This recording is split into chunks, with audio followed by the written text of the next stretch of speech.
children, welcome back to Uma Talks, and here we are with chapter 5 Flamingo, which is Indigo. Indigo is the chapter written by Louis Fischer. Okay, so what is the story about?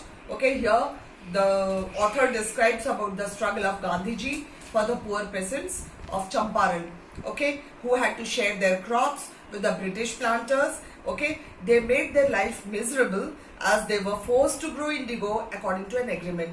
And you know that in whichever field indigo is grown, no other crops can be grown over there. Okay, so in this chapter, Indigo, the main theme covered by the author is that how an effective leadership can overcome any problem. The chapter tells us about the leadership shown by Mahatma Gandhi to secure justice for the oppressed people, the people who are suppressed, okay, through convincing argumentation and negotiation. So let's talk about the main characters. The main character is Rajkumar Shukla, the first one. Rajkumar Shukla, he was a poor sharecropper and he's a victim of British landlords. Though he was illiterate, he was determined to fight against the justice of the British landlords and to fight them. He goes to meet Gandhiji to seek his help. It was because of Rajkumar Shukla that Gandhiji came to Champaran village in Bihar. Later, this struggle with British landlords became a turning point in the fight for the independence of India. Now, the second character, Charles Freer Andrews, and he was an English pacifist. Okay, he becomes a devoted follower of Gandhiji and comes to bid farewell to Gandhi, okay, before going on a tour to Fiji Islands.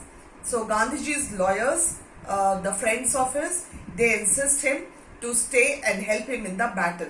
But Gandhiji refuses, okay, saying that they must not rely on Britishers, on English people, but on themselves to win the battle. Okay, and the last character is Gandhiji himself, Mahatma Gandhi. So Mohandas Karamchand Gandhi, as you know, Mahatma Gandhi was a highlighted and person in the particular story in our country, in our history as well, and very intelligent and perceptive person. His fundamental principles, definitely as you know, self-reliance and non-violence. His entire political campaign for the development of the country was based on two principles. What were they? Definitely ahimsa and non-violence. So now let's talk about the summary of the chapter. So this was written by Louis Fischer, and where he narrates Gandhiji's struggle for the poor peasants of Champaran. Okay, the peasants were sharecroppers with the British planters, and according to an old agreement, the peasants had to produce indigo on 15% of the land, and they have to give it as rent to the landlords. Around 1917, it was told that Germany had developed synthetic indigo. Okay, so the British planters now no longer desired indigo crop from India. Okay, to release the peasants from the old 15% agreement, they demanded compensation from them. Okay, and most of the illiterate peasants agreed to do that, to compensate. However, others, some of them refused. Okay, and the lawyers were engaged to go to the court. As that time, on the request of Rajkumar Shukla, the first person, as we talked about, the sharecropper, Gandhiji appeared in Champaran. So he requested Gandhiji to come to Champaran. He fought for the poor peasants. A long battle was fought for completely 1 year, and he managed to get justice for them.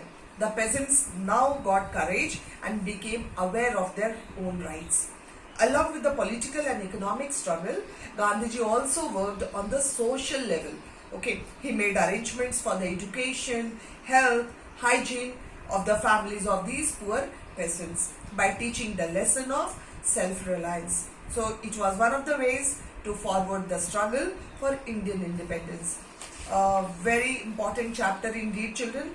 So hope you must have understood. Do like it, share it and subscribe it for the new students, those who are seeing it for the first time. Thank you all. Keep watching.